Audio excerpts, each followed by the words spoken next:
I'm your host, welcome to 23. You're joining me for Open Heart, second year, chapter 19. One last case.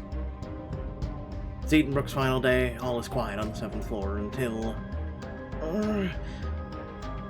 hang in there, Miss Bloom. We're almost there. You, Baz, and Ethan roll Leland's wife down the corridor towards an open room.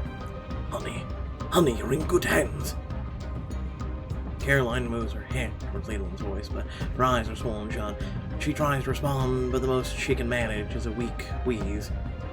Her throat is swollen. She's in anaphylactic shock. Where's the nurse? There's no time. I'll prep the epinephrine. Tears pool in the corners of Leland's eyes. Please, hang on, Caroline. A short while later, the attack has passed and Caroline's swelling has abated. She lies back, her breathing tortured but stable. Her breathing. She's still experiencing stridor. Blood pressure has stabilized, but we should keep an eye on her O2 levels. As you adjust the monitor, Caroline's high-pitched wheezing cuts through the momentary quiet. Leland begins to pace furiously across her room. You have to find out what's doing this to her, doctors. I assure you, you save me, you can save her. She's 100 times more important. Leland, if anyone can fix this, it's us. I know we're closing tomorrow, but you came to Edenbrook for a reason. Don't forget that. You're right. Now, you all just need to live up to the faith I've placed in you. Our best chance of doing that is with your help. Dr. Marani is one of the top immunologists in the world. She couldn't be in better hands. Leland stops pacing and nods resolutely. Baz smiles to him reassuringly as you continued your examination of Caroline.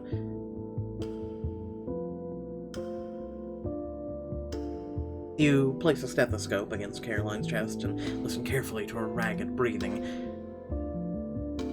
Exhibiting extrathoracic breathing from the larynx. Airways are definitely compressed, no doubt persisting from the earlier attack. As you straighten up, you notice angry rashes across her chest and hands. When did you first notice symptoms? Caroline tries to suck in a deep breath, but dissolves into a fit of coughing. She gestures at Leland to explain. A month ago. At first we thought it was a springtime allergy, but it kept getting worse and worse. I think we can definitely and confidently say this isn't seasonal allergies. Agreed. Her inflammation is far too severe. Has she been exposed to anything new, anything sustained, like a new habit, hobby, pet, friend? Not that I can think of. We like our lives. We haven't changed a thing. Suddenly, Caroline's eyes shoot open. She grasps her stomach. You quickly help her turn her head to the side as she vomits into a waste container. They're going to find out what's happening to you, honey. Just hang in there a little longer. You turn to Ethan, lowering your voice. We are going to need a comprehensive blood panel right away.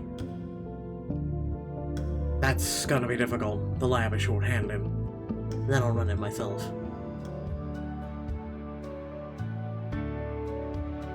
As you await the lab results, you head down to the clinic where you find Aurora and Sienna seeing patients. They wave to you as you cross the room towards Zaid. Do you need any help down here? Honestly, no. This is as busy as it's been all day. I think this is the first time I've been able to cross the clinic without bumping into someone in 2 months. We knew expanding the free clinic would bring in a flood of new patients, but for now, it looks like it's dried up. If you ask me, we earned the break. The last few months have been absolutely out of control. It's a relief not to have 5 things to do at once. You must be looking forward to tomorrow, then. That's not what I meant. I'm just glad we were able to help as many people in the community. For now, at least. For the people who get sick tomorrow, though. Still, we did our best, and we bought this place as much time as we possibly could. Speaking of time, where's Baz? He should have been here half an hour ago. The diagnostics team accepted a final case this morning. He's running some tests for the patient, but you two seem to have everything under control. What? No, I swear, if he screws this up for me again. Zaid looks at the clock on the wall and places his palm against his forehead. Zaid, breathe. What's going on? A few months ago, Baz was shorthanded for a prestigious immunology award. The final interview to determine the winner is in 15 minutes. And if he doesn't win it, I'll never be free of him. I'm not sure I follow. I'm sure Baz told you how he wound up at Edenbrook. He said he transferred here after you matched for your residency. I've been meaning to ask, did he really dress up like you to convince the board you wouldn't mind? He did, and I've been stuck in his shadow ever since. I think what he did was really sweet. He just wants to spend time with you. Then he would buy me a coffee, not overtake my entire professional life.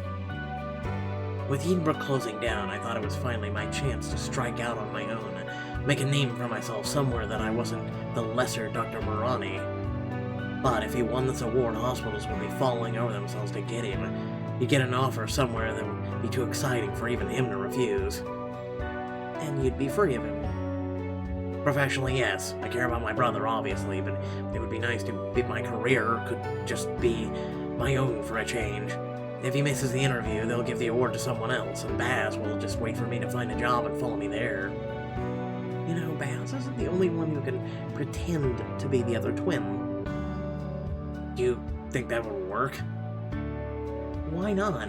It worked for him when he wanted to transfer to Edenbrook. True, but pretending to be me is simple. I'm completely normal. Baz is, well, Baz. You are both rather unique individuals. Maybe you could help me? You work with him every day. Like, you probably know more about his professional life than I do. No, we actually don't. Helps Zaid to pull off the performance of a lifetime, helping both twins advance in their careers and work through their rivalry. Fun. Wait, really? Why not? You're both amazing doctors. You deserve to shine. But, we don't have that much time. If you're gonna pull this off, you're going to need as much practice as you can squeeze in. Right. Though I do know, my brother fairly well. He's something like...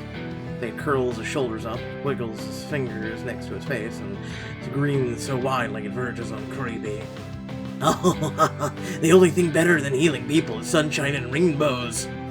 No, not that. Anything but that. Let's work on your... attitude. What's that supposed to mean? You're the negative half, he's the positive half.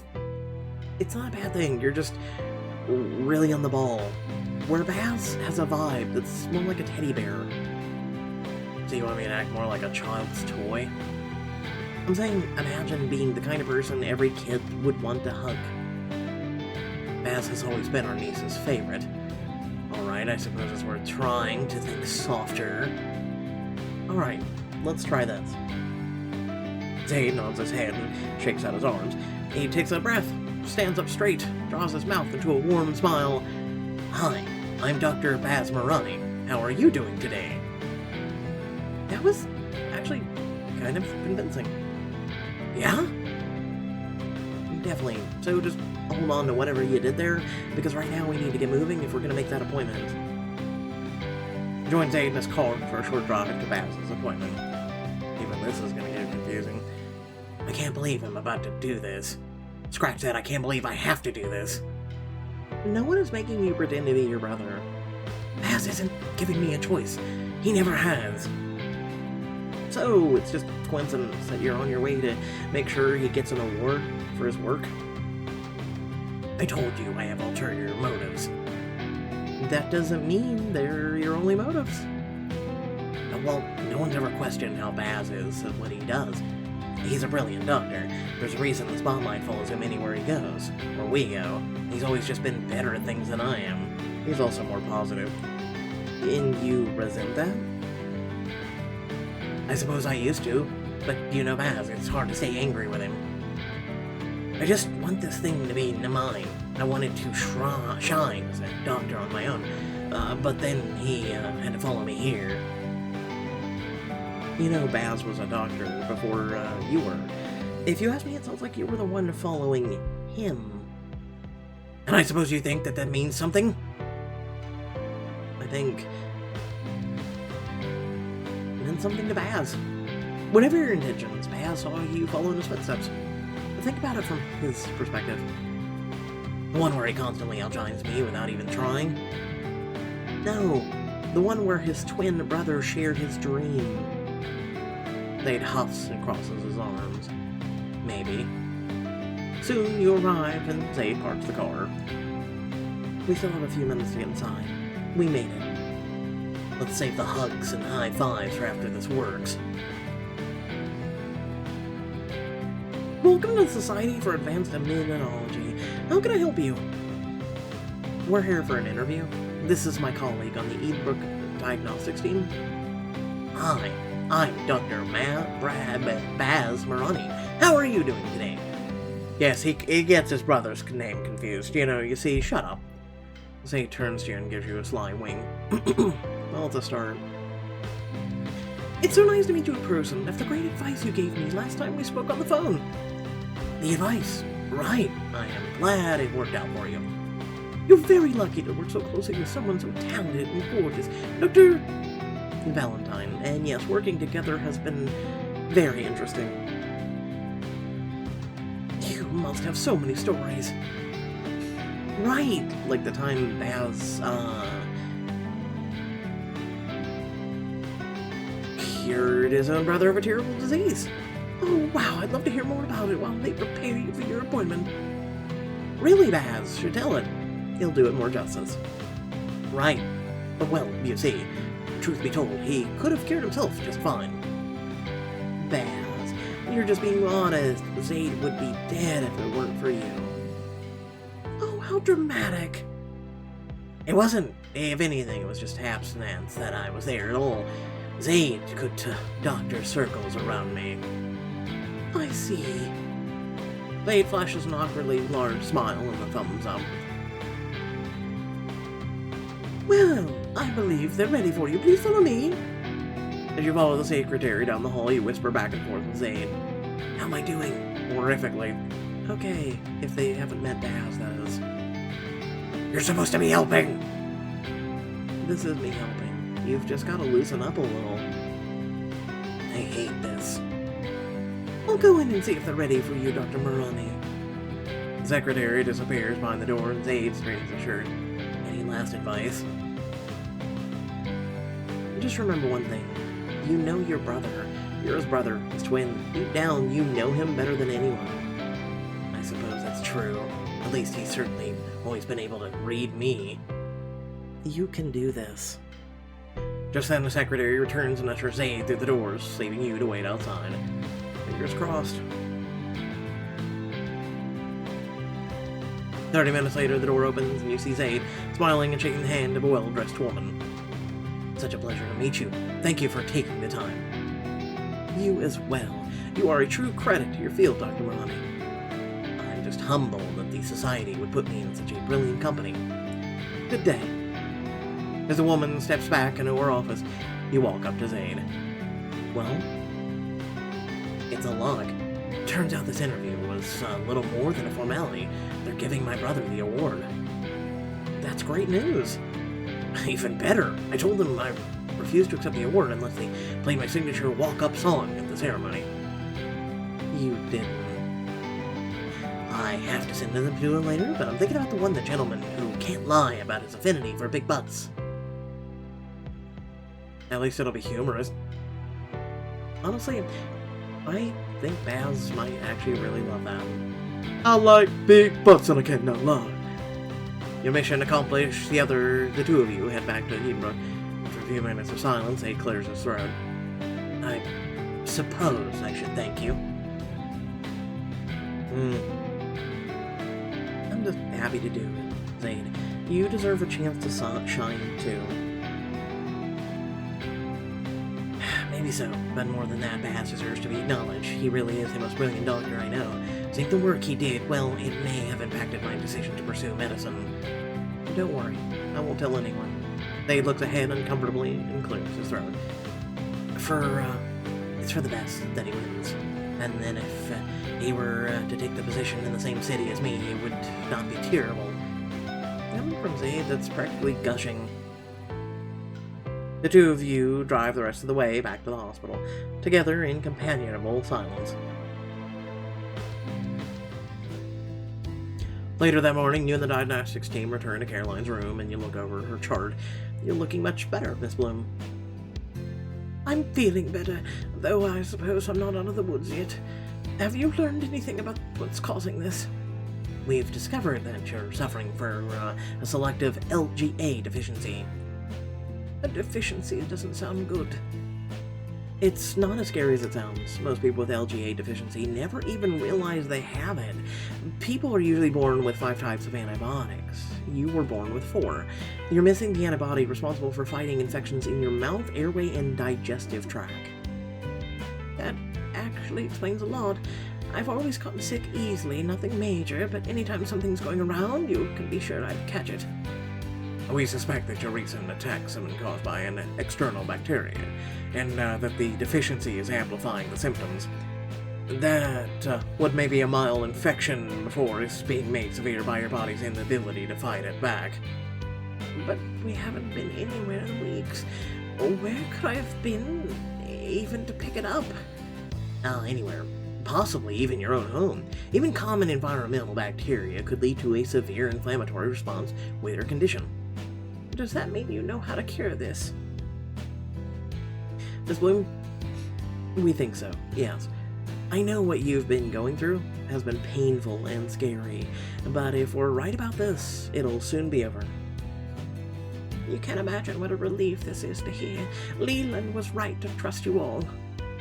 We're going to put you on a full spectrum antibiotics while we pin down the exact causes of your infection.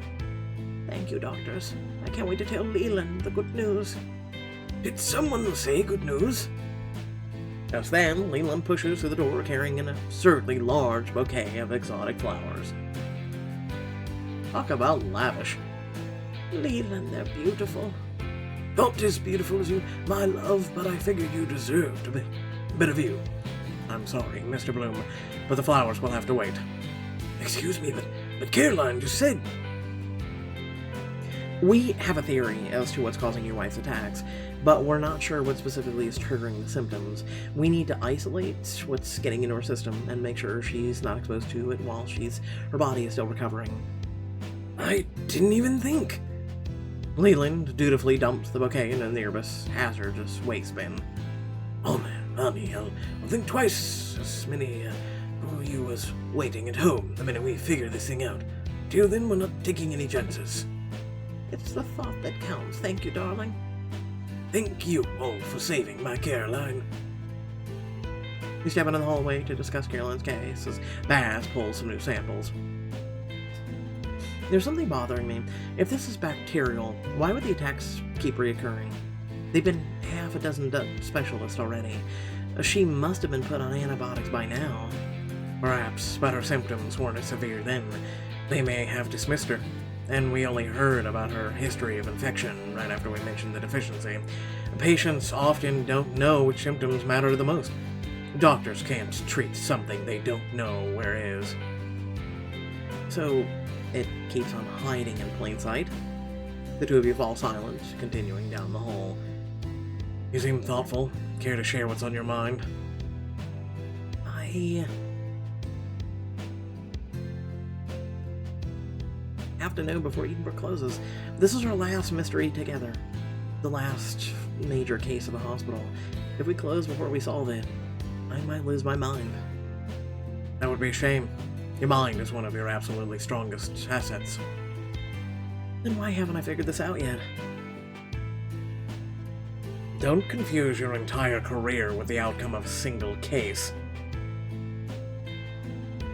That sounds like something I probably said to you at one point or another. Ethan pauses as you pass the most empty diagnostics office. It's door ajar. He draws a sharp breath, pain flitting briefly across his features. Do you miss it? His eyes glancing into the office again. It's Solving medicine's most difficult mysteries is why I became a doctor. But now I suppose I'll have to find a new reason. Where are you going after this? You must have 100 offers. Yes, I've had a few, but I'm not quite certain whether any of them are right fit. My whole life I've made a point to plan 5 minutes ahead, but Edenbrook shuddering, because I truly didn't believe it could happen. 5 moves ahead, that sounds exhausting. It certainly can be, running your mind over potential futures that never come to pass, but it helps me to feel in control. And now? Now I'm afraid it's become apparent how illusionary the sense of control was. Perhaps I ought to take some time to sort out my next step. Ought to? Probably. But will you? I believe it when I see it. I doubt you'd last 2 weeks without your work. Is that a challenge, Casey? Sure, I challenge you to slack off for once, which shouldn't be hard, but... You, ready, Ethan? You turn to find Ethan's father, Alan, behind you. Ethan slaps his forehead. Of course, I promised to drive you back to Providence. Do you need me to find another ride, or...? No, of course not, forgive me. I just got caught up in a last-minute case that came in. Just give me a minute. He turns to you. This will only take a couple hours. Do you think you can manage here without me? Definitely. Caroline's doing well, and we're just waiting on test results anyway. No need to hang around here for that. He nods and turns back to his father. Ready? To, go, Dad? Now, what kind of way is that to treat Casey? Excuse me?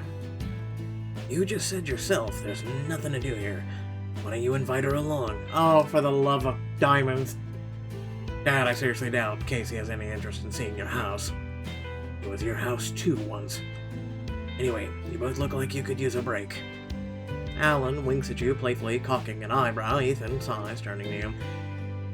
Oh, I don't know if suburban Providence counts as much of a break, but if you'd like to come along, I would enjoy the company. Join Ethan on a trip to his hometown to see where they grew up and learn more about his childhood. You notice how they haven't had set yet? This would be a last chance to spend time with Ethan before the book ain't ending, fam. Let's be real right now. Hey, look, guys, it's Professor Vasquez's house. Look at that. Because apparently a broken down house is the pinnacle of society. I'm always up for a road trip. This is not a road trip. We're driving down to Providence. It's barely a commute. Don't worry. I'll try to convince him to stop at a good Friendly's. What the hell's Friendly's? After an hour's drive in Rhode Island, Ethan turns into a neighborhood of old homes, all a bit worse for wear. Home sweet home. You, two will come in, won't you? I suppose we have a few minutes. I'll put a pot of coffee on. Alan walks ahead as you look at the most modest houses lining the street. Can we at least clean the steps? Holy shit. You really grew up here? Now, what were you expecting? Honestly, it's... exactly what I was expecting. Oh, what was it that gave me away? Just the way you look at things. You never take anything for granted, whether that's a case or a trip to the opera. And you don't think I could have had that outlook if I'd been raised in a lap of luxury? No, actually. I'm sure you could, but the fighting to become the best version of yourself just makes more sense to me. I'm going to choose to take that as a compliment.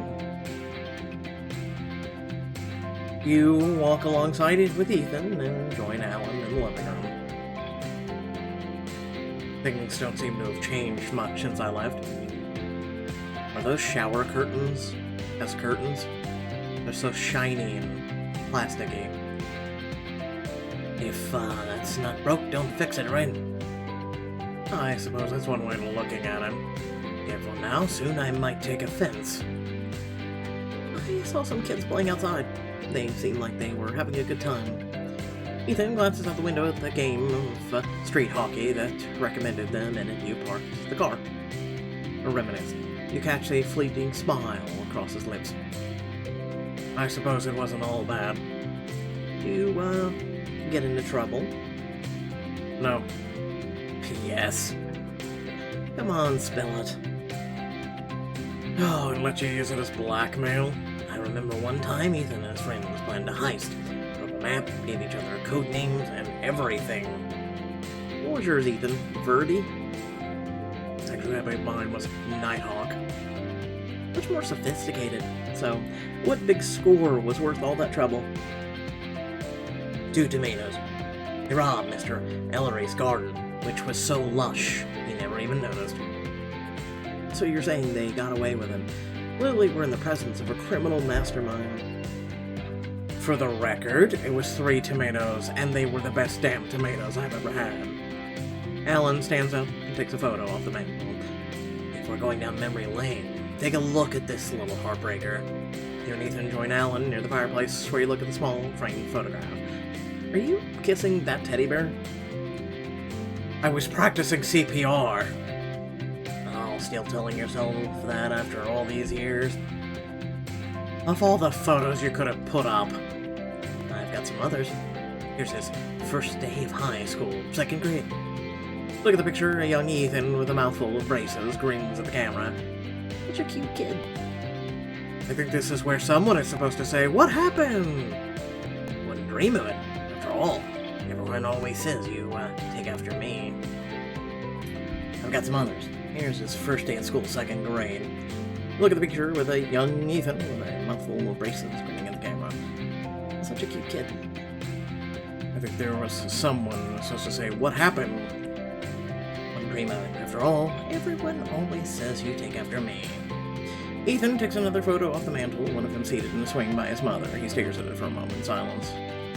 I can take that one if you want. You can take it. I've got copies. Ah, thanks. I think I'll give it to Mom at the facility. I think she'd appreciate that very much. This has been great, but you've gotta go, I know. Sorry to be so brief, it's just that we have a patient waiting for us. Of course, I'm glad that my son has always been somewhere to be. It means that he's doing a good job with his life, and I'm proud of him for that. Be good, Dad. Hey, that's my line. A 2-man embrace. Can I expect to see you down here again soon? Absolutely. Now that I have more time, I plan to make a habit of it. And, Dad, about Mom, I realize now you were right. You can't just give up on people.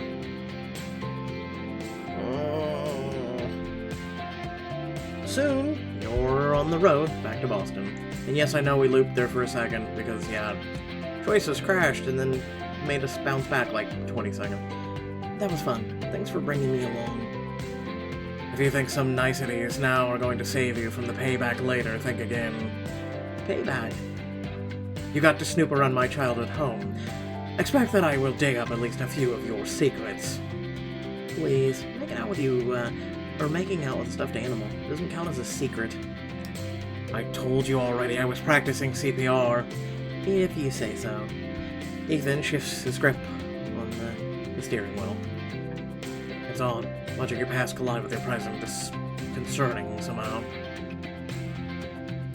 I think you should embrace your past. Would you say that if my father hadn't plied you with the coffee and childhood photos? Absolutely. Good, bad, somewhere in between. It's still the place that shaped you. I suppose you have a point there. Don't misunderstand me. It's not that I want to disown that part of my life. It's just that I feel very distant from it now. So, no plans on making a move to Providence? I think we can safely say that's off the table. But it's nice to know you can always go home. At least for a little while.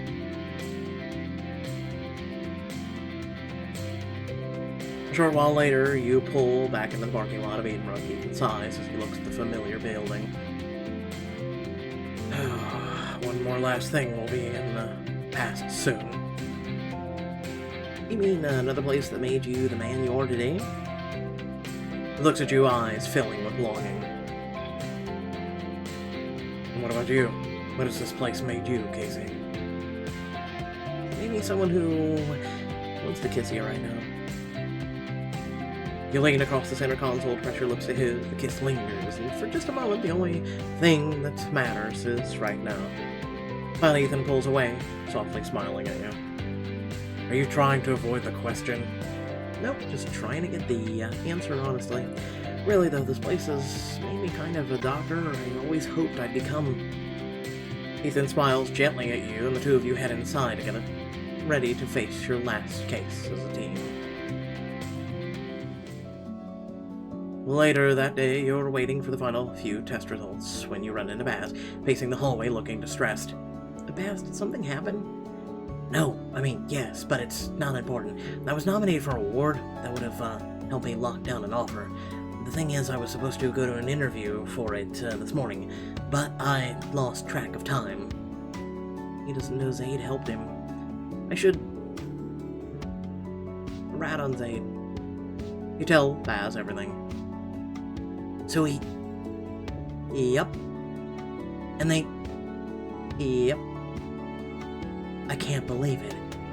He would do that for me? Of course, you're his brother. True. He shakes his head, clearly touched. Ethan joins you and Baz in the hall. Best confirm your theory, Casey. Let's tell Caroline the good news. You step inside Caroline's room with the diagnostics team. Good news, Mrs. Bloom. We're discharging you. So you figured out what has been happening to me? Yes and no. The test identified a number of bacterial strains that we're able to prescribe treatments for. You should feel better soon. I'm assuming there'll be bad news now. There's no cure for your condition, Miss Bloom. You will continue to be at risk of SLGAD, but with a proper maintenance, it should be manageable. What do you recommend? You should take extra precautions to avoid infection, and if and when you do become ill, seek medical attention as soon as possible. I can do that. I feel a lot better with a full-time doctor at home to look after you, especially with this place shutting its doors. That seems a bit excessive, don't you think, dear? I've lived my entire life until now without it being a major problem. Nothing was too much to keep you safe. He turns to the team. This is the moment I called, didn't it? You three are looking for work after this, right? Would any of you be interested in coming on as Caroline's private position? I promise I'll remunerate you handsomely. Thank you, but I've always had a strong interest in research. Wherever I land, I'm hoping to continue pursuing both sides of medicine. Private practice isn't my future, in any capacity. How about you, Dr. Valentine? I'd hire you on the spot, and I'd make it worth your while. Thank you for the offer, but I have a residency to finish. It's tempting, but it's important to me to finish what I started. There's a lot more I want to learn. I respect that. Hell, an attitude like that makes me want to hire you even more. All right, leave the poor doctors alone, dear.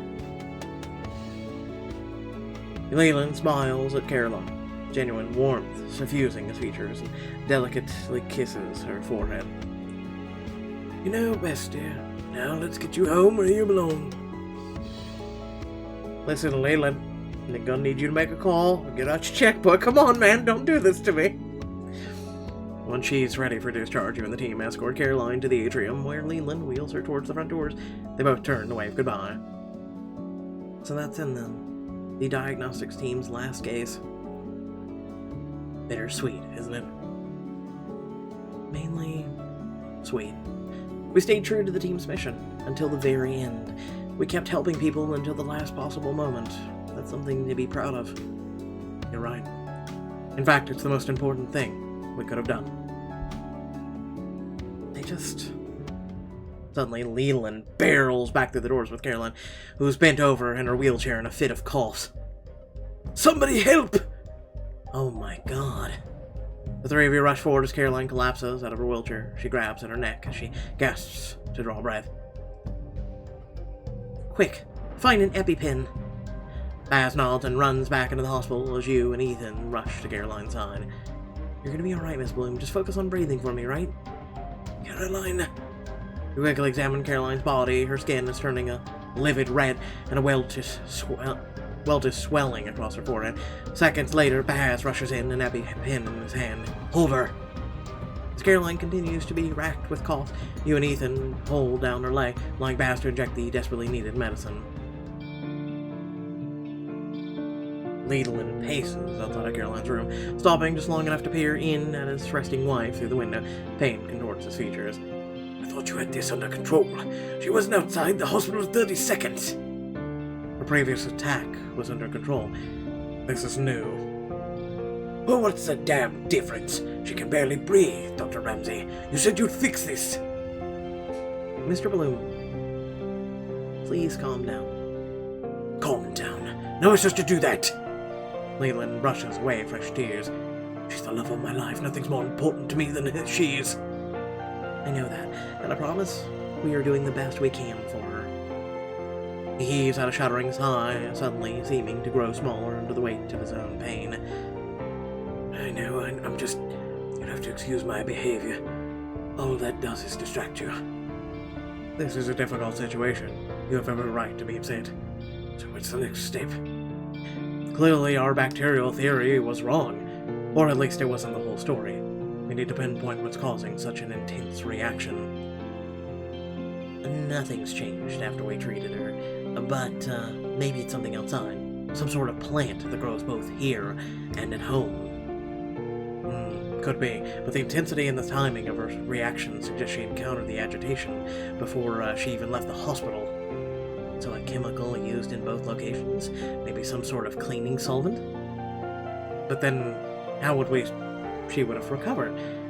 No, there has to be something more specific, something she's encountered just before her departure.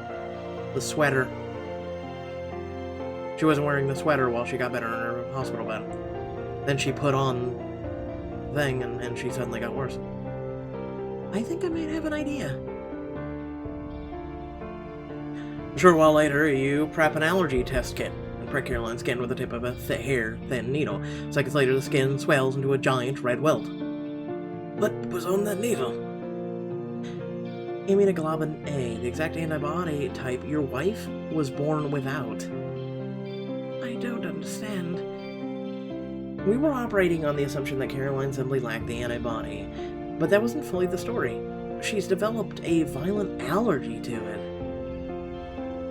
Some SLGAD patients have been shown to have a strong inflammatory response to IgA and transfusion, or transversalitis injection, or something like this. But how did she even become exposed? The one connection between Edenbrook and her home that we hadn't thought of? Her husband. Oh. Because his skin excrements it. Also, the kiss. Saliva. A lie turned to Leland. Yeah, but that doesn't even make sense. We've been together for decades. You said she had this all of her life. Yes, and you can love a cat for nearly several decades and all of a sudden become allergic. When we first met, the team diagnosed you with Berger's disease, which causes a buildup of immunoglobulin A in your kidneys. As you know, that's the same antibody your wife lacks. After your kidney transplant, your body's immune response went into overdrive. It's common in transplant patients. In your case, that meant even more IgA. Precisely. Your body is now producing such elevated IgA that it's present in your sweat and saliva. Draw Leland's attention to the fading red welt on Caroline's forehead. That's the proof. That's the exact spot where you kissed her, isn't it, Mr. Bloom? Oh. I mean, shut up, okay? I thought the sweater. So you're saying she's allergic to me? Yes, but this is good news. We know what's happening now. You can keep your wife safe. Safe from me? What you always say, dear, knowledge is the best weapon. I'm safe now, and we can fight this. Caroline opens her arms to Leland, but you step between them. I'm afraid that's a bad idea. Casey's right. I know it's hard, but we can't risk another attack. She's had 2 doses of EpiPen today already. I'm not going to live a half a room away from my own wife forever. How do we fix this? Give me some treatment options. I'm sorry, but I don't believe there are any. What? No. You know what's causing the problem now. You can fix it. Ethan solemnly shakes his head. Dr. Valentine, he's giving up too soon, right? You've worked miracles for us so far. I know you've got room for one more. I'm sorry, but Dr. Ramsey is right. There's no treatment for either of your conditions. And considering the severity of Caroline's reactions today, another exposure could be fatal. Leland pivots to Baz and grabs him onto his coat. You said you were the best immunologist in the world. If you can fix this... I am. Which is why I know no one can fix this. You both keep living healthy lives, but you need your new kidneys, and she absolutely can encounter IgA. He looks around between the three of you, stunned. But you're saying I can't ever touch her again, my wife. I'm so sorry, Mr. Bloom. If there was anything we could do, I promise we would. He collapses in on himself, sobbing silently into his hands. She's the love of my life, the only thing that matters. Later, Caroline and Leland are once again ready to leave. A nurse wheels her chair down the hall as Leland watches her, eyes filled with pain, from a few feet away. Thank you, doctors. She shakes her head, unable to continue. Soon the elevator door closes on the couple, so close, but unable to touch. Next to you, Baz wipes a tear from his eye. Okay, I'm just gonna throw this out there. Someone really watched that Supernatural thing, right? If you all remember that, let me know. Like, or not Supernatural, Smallville, you know, way back. Can you even imagine never being able to touch the person you care about most in the world? Could there be anything worse? Yeah, actually. Yeah. It's horrible, but at least they'll live and we're alive. This will be hard for both of them, but they can get to keep going. They'll adjust. Casey's right. People can adapt to almost anything given enough time.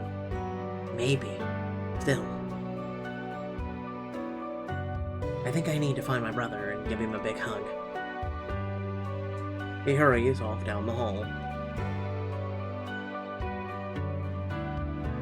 Once everything's wrapped up, you and Ethan make your way through the hospital and the atrium. A small number of patients are being discharged. What about my x-rays? Your new doctor confirmed she received them this morning. As the man leaves, you look at him and the empty space behind him. Anyone else? That was the last one. Good work today.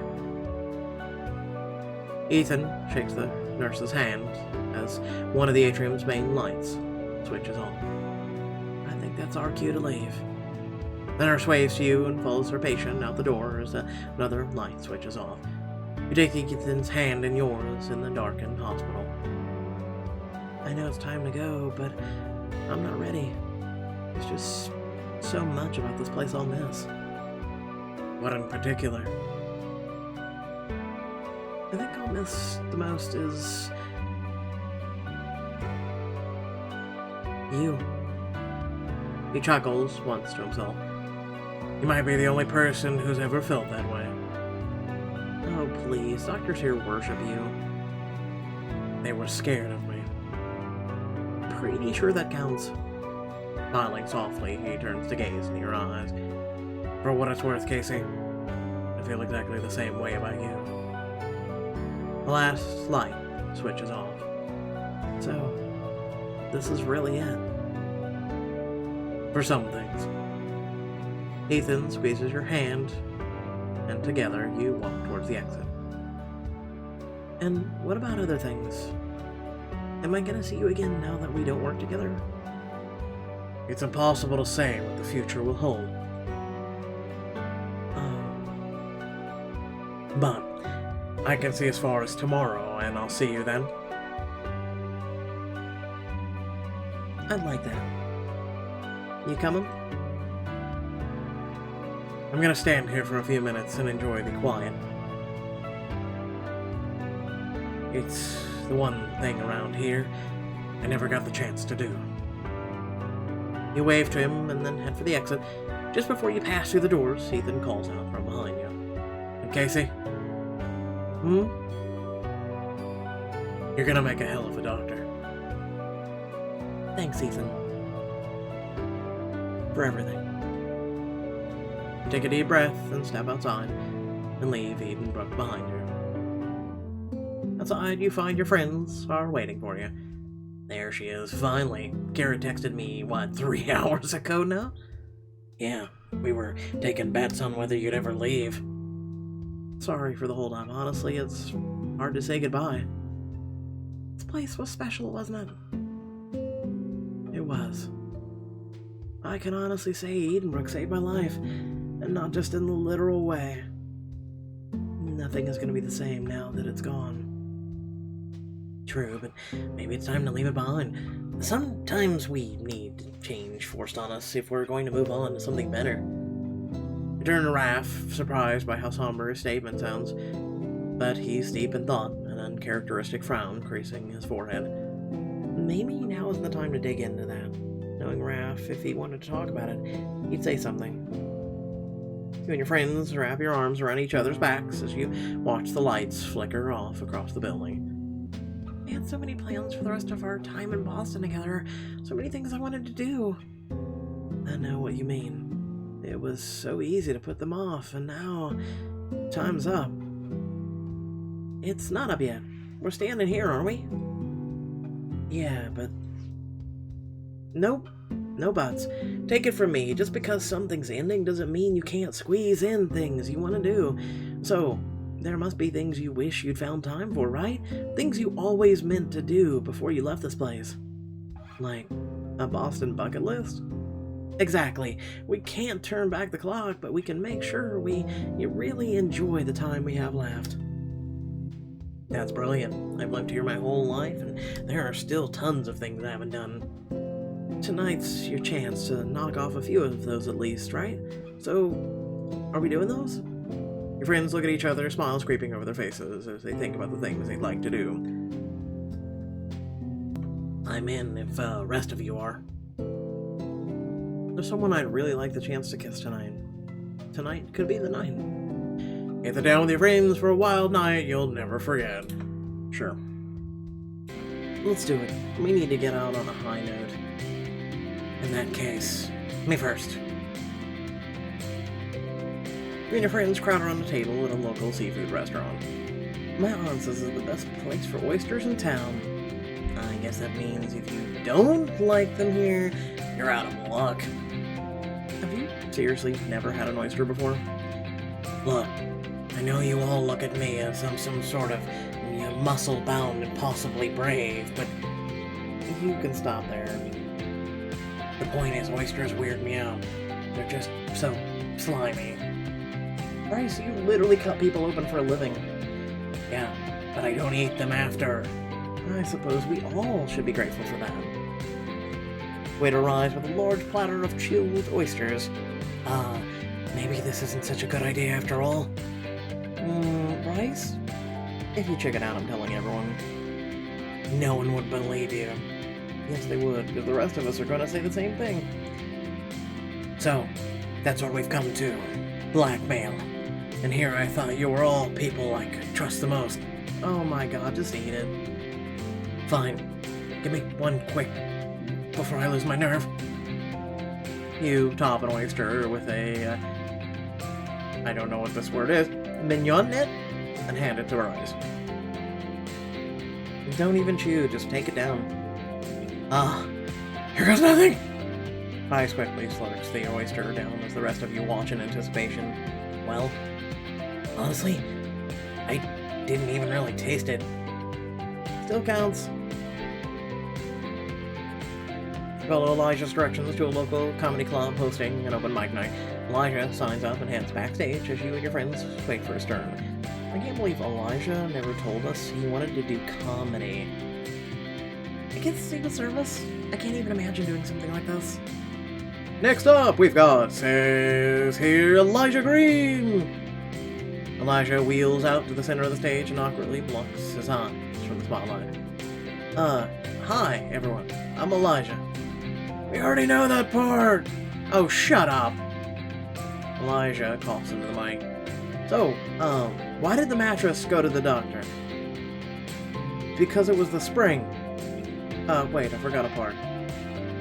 Looks like Elijah needs a little encouragement. Y'all be your friends, and we start whooping loudly.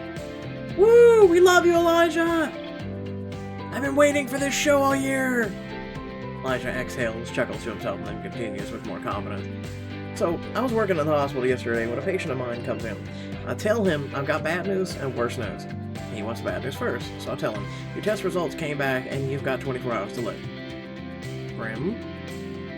So he says, there, God, doctor, what's the worst news? So I tell him, well, I've been trying to reach you since yesterday. But, shh.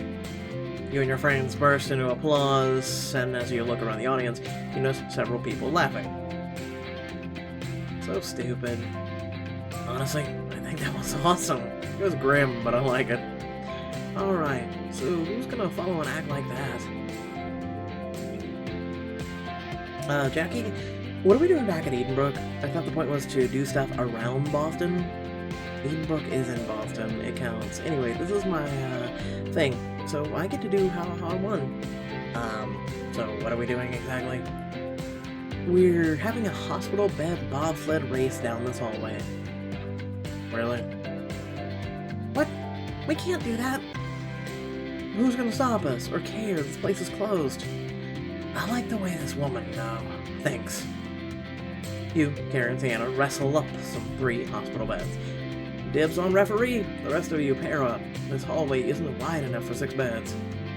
Yeah, I'm officially tapping out on this one. At least one of us needs to be whole when you all go ass over tea kettle.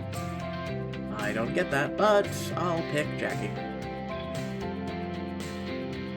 You ready to win this thing? Why even have a hospital bobsled race if you don't come to play? Everybody mount up. We're about to start. You stand next to the bed while Jackie climbs onto the back. Sienna and Bryce line up next to you while Kira and Raph position themselves on the other end. 3, 2, 1, and go! Start running neck and neck with Bryce, picking up speed as you go. Nice knowing you. Bryce speeds up and leaps onto his bed. You do the same. All 3 beds race down the corridor. Halfway down, Bryce swerves into Kira, spinning both beds out as you and Jackie collide to a far wall. Whoa! Oh yes, we won! Was there ever any doubt? I'd say let's rematch, but we've still got a lot to pack into tonight. And we're hanging out in the ambulance bay. What are we doing here, Sienna? Oh, I'll be back in 10 minutes, okay? With that, Sienna scurries away. A little over 10 minutes later, she returns carrying a large plastic bag. She opens to reveal multiple cans of spray paint. Okay, you're gonna have to explain. Everyone always thinks I'm just goody two-shoes, so my bucket list is do something bad. But not like bad, I don't want anyone to get hurt. Wait a minute. Are you saying you want to graffiti Edenbrook? Just a little bit. I figure the hospital's closing anyway. Oh, hell yes, let's do this. You and your friends each take a can of spray paint and make your way to the side of the building. I gotta say, I think this is the best idea so far. She cheated. I didn't know we could choose crimes. Everyone starts shaking their cans and spraying the wall. You gaze at the blank expanse of brick in front of you. Attempt art. You shake a canister of blue paint and point it at the wall of the hospital. Here goes nothing. You begin to spray large, simple shapes against the wall. Hey Casey, I like your graffiti. That long bit isn't a neck. It's a trunk, right? It's an elephant? It's supposed to be a stethoscope? Oh, really? Unique one. You take a step back to appreciate your masterpiece when your eyes shift to Sienna's word. Who is Killa Cream? I thought that was what you were supposed to do, so people recognize all your tags. Should I change it? Killa Cream doesn't sound like the sort of person who asks for permission. Yeah, damn right she doesn't. Sienna tosses her can on the ground. Oh God, we've awoken a monster. Where are we headed next, Raph? An old graveyard. Please tell me you've set up an elaborate prank. Listen, it's Halloween and Pixelberry hasn't done crap scary. Actually, I wanted to find Paul Riviere's grave. Wait, you've really never visited? I thought every elementary school and did the Freedom Trail at least once. They do, but the day my class went, I got home sick with the flu. I've seen the old North Church, went to Walden Pond, but I never visited Paul Riviere's grave. So you're officially only half Bostonian. Until now, yeah. This is a historic site that's pretty dorky. You know, you can't get extra credit 15 years later, right? I guess I'm just driven by a love of knowledge. If you look around the ancient graveyard, half the inscriptions on the stones are worn away by time and weather. So, which grave is this? I bet the maps are locked up in there. She points at the information building, windows dark. Check it out, the internet has a map for everything. Elijah shows you his phone, and together all of you work your way around the graveyard until... Ooh! I found it, Paul Riviere. Great job, Casey. So, is everything you'd hoped it would be? Honestly, it feels kind of silly now, but at least I can say I've been here. And I can say I've been on the OG Sam Adams tour. He points to another gravestone triumphantly. Sure enough, the name Samuel Adams is inscribed in faint letters. Sounds like a success to me. Aurora, you're up next.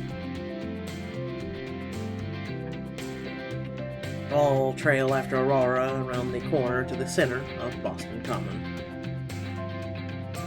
I can't believe your thing is to street. I thought my thing took guts. I think we can all agree that nothing compares to me trying to oyster, but continue. What made you think of running around in the public with your clothes off anyway? It was a med school thing. Every year on the last day of school, the kids with the highest grades would streak across campus. I always had grades, but I never joined them. I was always too worried about my honest reputation. What if someone recognized me? Isn't that most of the fun? I don't actually know the answer to that, but I think it's time to find out. Aurora looks nervously around the park. Feels like she could use some encouragement. Aurora? I'll go with you. Really? Unless that makes it more weird. It doesn't. Honestly, I appreciate the company. No, then what are we waiting for? I guess nothing. Damn. You and Aurora strip off your clothes and dash into the middle of the park. They really did it. I can't believe it. I mean, of course Bryce is going to enjoy it. A short while later, you and Aurora circle back to the group and dress yourselves. Worth it? Oh yeah. Just one more item to go. Casey, you're up. Mine's pretty easy, but I need a willing partner. Let's just say I've been curious about someone. Your bucket list is to make out session? Okay, you officially win. Actually, great. But first, you have to tell us who you mean. Actually, someone else. You know what? Never mind. Make your select. I can't even go back. We can't even go back. Wow. I was gonna say Ethan or anyone really, but okay, can't even go back. But what about your bucket list? Oh, as cheesy as it sounds, I feel like I've already got everything I wanted out of tonight. Don't tell me your secret desire was to listen to Elijah tell cheesy medical jokes. That was part of it. You were all part of it. Just spending the day with everyone, that was enough. Well, and that's a wrap. All bucket list items are officially checked. Why'd we wait so long to do all this stuff anyway? I'm not sure, but it's a good reminder to not put things off. And I don't want to put this off either. Sienna grabs onto you, and the other is drawing you into a group hug. You and your friends continue to embrace each other under the Boston night sky. The following morning, you wake up early and pad out the empty kitchen. Looks like the others are still asleep. Seems like a good chance to make some progress on my applications. Crack open your laptop, and soon your eyes drift from your window screen to the window. You sigh and close it. Maybe some fresh air would help me focus. You walk down the block and your apartment is on, taking in the fresh air when a limo pulls up beside you. The back window lowers, revealing Leland Bloom. Please, get in. We need to talk. How are you doing, Leland? Honestly, I'm heartbroken. Caroline and I sleeping in separate beds, using different dishes. Scared to so much as brush my teeth beside the woman. That's going to get easier. Really? I think it's only going to get harder. Seeing the woman I love always at a distance. Never getting to hold her hand or kiss her goodnight. But your love won't disappear. It will adapt. Trust me, I've seen people get used to things you wouldn't imagine. Perhaps, but I fear you're more optimistic than I am. I really believe you two will find a way forward. That's different, sure, but happy. You'll find a new way to live. I don't want a new way to live, Doctor. I want my life back. I want my wife back. Of course, but you know that... There's no cure for this? No, I don't accept that. Leland... You know, ever since yesterday, I can't stop looking at my wife's hand. I've held it countless times before, but suddenly it seems magnetic. Everything in nature is telling me I have to take it to mine. I know I can't do it now, but I refuse to accept that I never will. I will beat this thing. This isn't like your kidneys, where you can pay to skip the line. Like it or not, there are some things money can't buy. Respectfully, Doctor, I disagree. Leland removes his checkbook from his pocket, scribbles something down before tearing out a check and handing it to you. $1 billion? Ha! I was right. Ah! This is $1 billion, and my team worked through the calculations last night. It came out a little lower, actually, but I like to round numbers. I think it's a fair market price for the remaining assets and debts of Edenbrook Hospital. But this is $1 billion. It's not an heir, if that's what you're wondering. But this is... I can't even fathom.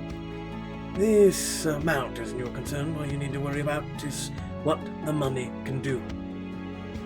So you want to reopen Edenbrook? I want to remake it. Life is about pushing boundaries, exploring new frontiers. You, Dr. Ramsey, your team, you sought answers. That was all that mattered, finding the answer, even when that answer was no. Tell me, how many times did you tell someone no, that you couldn't fix their problem? You think back over the last year in the hospital, there were incredible wins for patients, but also some very hard conversations. You think of having to tell Liz her husband's dementia would continue, that he might never remember her again, to when you had to tell Evelyn, the artist, that her vision was lost for good. Honestly, I've had to deliver the news more than I care to remember. Precisely. You even told me my own condition was incurable. But I've learned in business you'll never take no for an answer. I will find a cure for Caroline's illness, and for all the other people like her. The only question is whether or not Edenbrook is where it happens. That's where you come in. Why me? Because I need someone on the inside, someone honest, who truly knows the hospital. Only someone like that can know if Edenbrook can become the place I need it to be. Leyland knocks against the dividing window and tells the driver to pull over. On that note, this is where we part ways. You step out of the car holding Leland's check delicately between your two fingers, as though you're not quite sure it won't bite. What do I do with this? It's up to you. If you agree with me, you can take it to the hospital ball. If you don't, tear it up. The choice is yours, Doctor. You stand on the side of the road, dazed, with countless jobs and lives in the palm of your hand, staring at the check as the limo drives away. Leland Bloom has given you the choice of whether or not to save Edenbrook, but is it too late? And more importantly, can you trust him? Keep playing to find out. I believe we can. Love is a very, very powerful tool. Seriously, it is. Without further ado, please remember to like, share, and subscribe. Head down description below, links to social media, Discord if you'd like to support me and my content. Without further ado, all I will end with is Happy Halloween. Hopefully you're able to see the big blue moon tonight, because it won't happen again until 2039. And have a drink on me. Peace out.